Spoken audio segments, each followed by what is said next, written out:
Hey there. So, you decided to sell your creations. Awesome. I did that too. The next question though is, how do you price your creations? Let's talk about it. Hi, I'm Jessica from Sola University, and today I wanted to address the question of how to price your items. There's two different ways to do this, so we're going to brush off my business degree and get right to it. I'm going to dive first into some terms that you need to know to understand what I'm talking about. So the first term that we're going to go into is called overhead costs. Overhead costs would be anything that doesn't change. So your rent of the building that you use or your office that you use, the website costs, the equipment that you use to create your creations, things like that.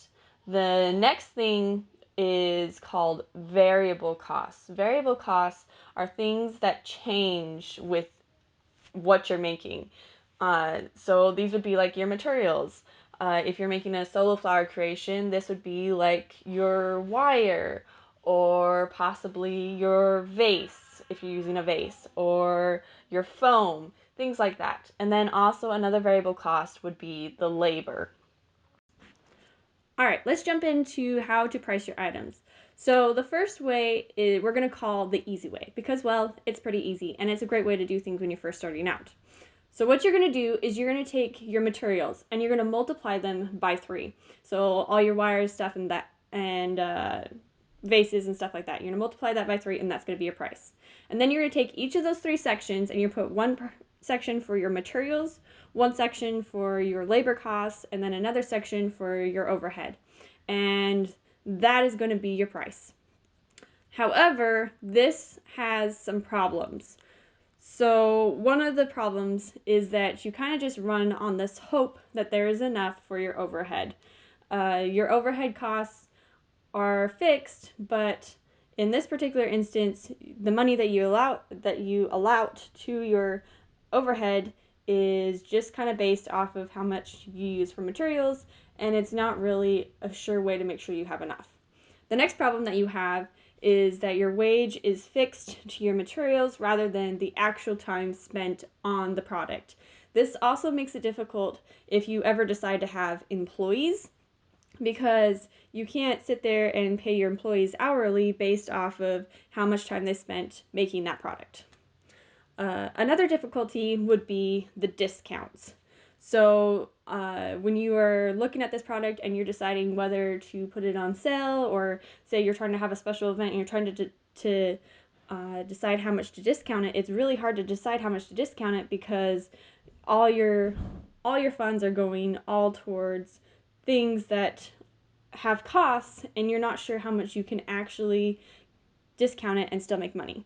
And so really, long term, this is not a good pricing strategy. For short term, it works, but long term, it is not good for growth. All right, so now we're going to go into another way to calculate price. And in my opinion, this is the better way to do it. So when you're calculating price, the first thing you want to do is take your variable costs, so your materials and labor costs.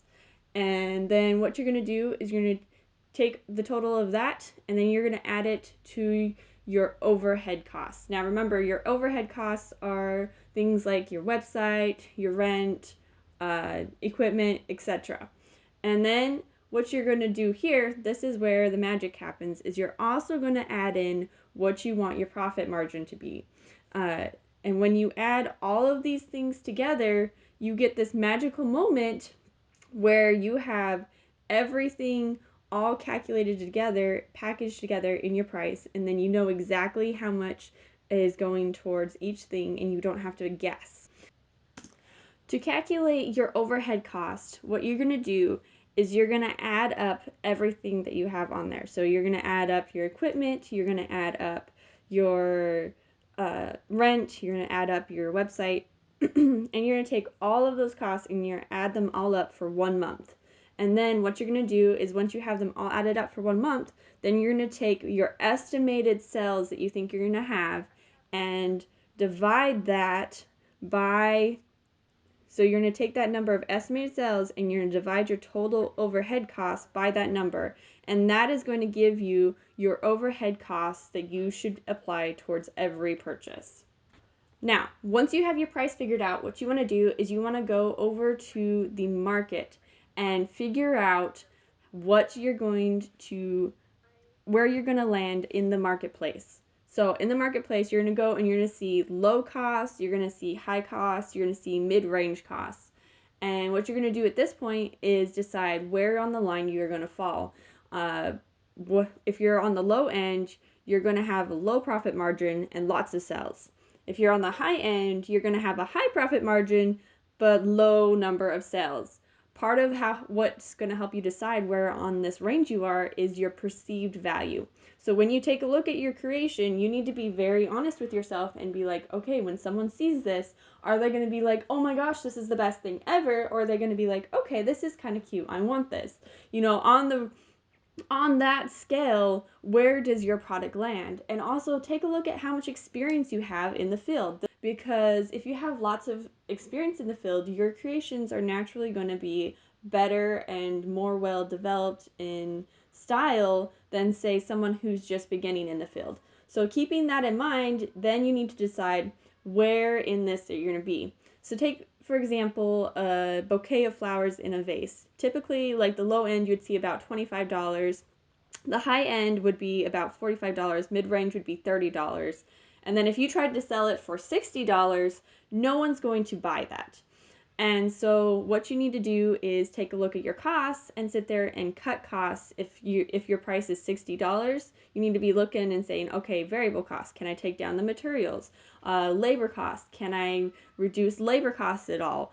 Overhead costs, is there something cheaper that I can do to do the same things? Maybe do I need to cut into the profit margin a little bit? And, as you're taking a look at your pay, take into account how much experience you have in the field. If you're just beginning, maybe give yourself a little bit more of a beginner wage, like, $10 to $15. Whereas if you've been in the field a while, it's okay to get, charge a good more amount for your time, say like, $20 to $30, kind of depending on your target market, obvious, but take into account how much experience you have when you're figuring out your pay. So I just wanted to finish off with some thoughts.